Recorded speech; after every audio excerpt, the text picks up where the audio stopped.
Now, some of this stuff we're going to talk about food that kills us. It used to kill people. Well, it used to kill people, right? Like the first one that we've got here on the list, swill milk. Yeah. So they have distillery mash. So when you ferment something, right, you're crushing the corn, you've got the sugar, you're fermenting that off. So when you make tepache, for example, you get the liquid, that's what you drink, you throw the rest away. But some enterprising individuals in the 1850s in New York said, we're throwing this stuff away, cows will eat it. So they gave them this like rotting distillery mash, like corn, things like that, that was going bad. It made the cows get diseased and ulcerated, but they didn't know this yet. And they just thought, well, we'll just milk the cows anyway. So the milk comes out. And from the reports that I was reading, it's gray/blue. Well, And it that should be wasn't a very tip. right. Well, that's the thing is like, if you poured your milk through a gym sock, imagine what color it would be. Like, would you drink that? Would you think No. to yourself, like, I should drink this? But anyway, they're not deterred by the gray nor the blue. No, these people are profit driven individuals and they think it's too thin. So what do they thicken it with? Chalk. Wow.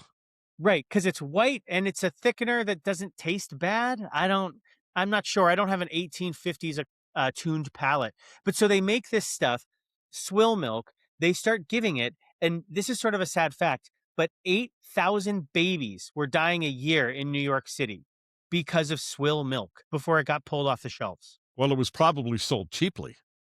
I'm sure that's what it was. It Yeah. was a very cheap, cost-effective milk that got out there. Milk there's another one with milk that we've got here. Milk also has the real big problem of that it goes bad all the time, Right. right? You need a ton of space for cows. You grew up on a farm. Yep. Cows take a lot of space, right? You need a lot of space. You don't have refrigeration. You got to get it from the farm to these dense neighborhoods. If you don't have a refrigerated truck to do that, how can you do it? So you'll never believe what some people in the late 1800s, we've recovered from swill milk. We've grown up, we're mature, we're smart now. We have moved on to, drum roll, embalmed milk. Embalmed milk. What could go Yeah, wrong? I know. So literally, they didn't brand it as embalmed milk, but it was literally formaldehyde treated milk. And I found some old ads for a brand called Iceline and Freezine. Freezing. Freezine, right? We've frozen it, right? We've like somehow frozen the milk so it's safe, so it stays fresh. And like literally this ad was like it prevents spoilage, which technically is true. Yeah. Formaldehyde, there's a reason you embalm with formaldehyde. It stops bacterial growth. It apparently stops you from noticing it tastes bad. The sour note, somehow the thing that sours in milk, so it's bad, it like, I don't know, cancels that out so that you don't get to notice that it's spoiled.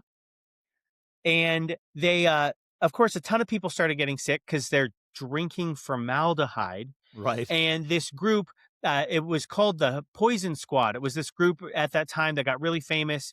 And it wasn't just milk. They were finding all kinds of products and saying, this is not good. This is not safe. This is how you ended up getting things like the Pure Food and Drug Act. This is, I'm sure, sort of the impetus of what became the various government agencies that protect food. So in the 1920s, though, the original tonic water, the OG energy drink, was sold. Yeah, the first energy drink, they branded it as energy tonic. Uh-huh. But right, it was an energy drink. So before Red Bull, before Rockstar. So honestly, those guys were just copying something that was already 80 years old by the time it came out. But the brand was, I think it's pronounced Radathor. And I think the idea was they were trying to connect it to like Thor, like it's an energy drink. It gives you like lightning jolt of energy. Uh-huh. You'll never believe what they're using. They're using radium. Oh. Literally radioactive material infused into your beverage. Quite possibly the most dangerous beverage I've ever heard of. And you know what? I know I'm going to complain about them a lot, but if the Dallas City Health Inspector wanted to ban this, I would let that go. You'd let that go. Okay, but it's amazing how, we look at something now and go, are you out of your minds? But we're going almost 200 years back here. In England in the mid-1800s, they had a candy called what? No, so they didn't call it arsenic candy. They had an epidemic of arsenic candy. Okay. So arsenic candy, you get this Uh, Apparently, so it's the 1800s, right? Sugar's very expensive. So sugar was exceptionally expensive in Europe. It was pretty cheap in the Americas because that's where the sugarcane plantations were. One of the things that led to kind of the collapse of the sugar economy in the Americas was once people figured out how to turn beets into sugar. The sugar beet became popular, and that started providing sugar to Europe, brought down the price, and spread it everywhere. But before this happened, people used to cut their candy. They would cut their sugar with fillers so that the candy could be literally larger candy, but be cost effective. So gypsum was a really popular one that people would use. Isn't that what we put in the walls? I think so. I'm not a contractor, I'm a confectioner. Okay. But so you get the gypsum, they're cutting it with the gypsum. Apparently, this huge manufacturer orders gypsum. There's no safety guards in place, so they get shipped arsenic instead. So the shipper doesn't think maybe this is wrong. This guy normally buys candy supplies, not poison. They ship him arsenic. Candy supplier doesn't test it. And arsenic, everyone's heard of it, but it's like even at the time, it was known for like rat poison. It was an industrial chemical. Like people knew this was dangerous stuff, but no one tested it.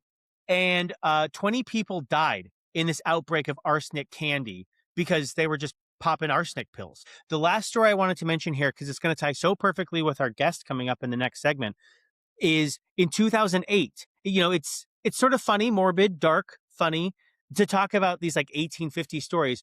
But in 2008, there's this company called Peanut Corporation of America, and they make peanut paste, they make peanut butter. Their peanut butter ends up getting sold to national brands, schools, nursing homes, all kinds of stuff like that. They get this huge salmonella outbreak in their facility, and this is 2008. Yep. This is when we're supposed to be ahead of all of that. They ended up 700 people get sick, 9 people die, and then they start having these recalls, which is terrible. It's really sad, except then the investigation into how this happened reveals emails where the company's emailing about what to do about their salmonella contaminated peanut butter, with one email saying, quote, "turn them loose." So they falsify the documents. They ship Wow. the contaminated peanut butter. The CEO ends up in federal prison over this because it wasn't an accident. This was not ignorance. They knew it and they shipped it. Even though, I mean, like anybody listening to the show knows salmonella is dangerous, and they shipped it anyway. And yeah, that guy ended up going to prison for his cover up. What did you do? I robbed the bank. What did you do? Sold salmonella peanut butter. What? Yeah, that's messed up, man. That's You're hurting messed kids. up. I just robbed a bank. The government will bail them out. Yeah, you hurt kids. All right, coming up, we're going to talk to my friend Scott, who's literally one of the people who took salmonella, for the most part, out of the turkey business. So that's next on Flavor Files.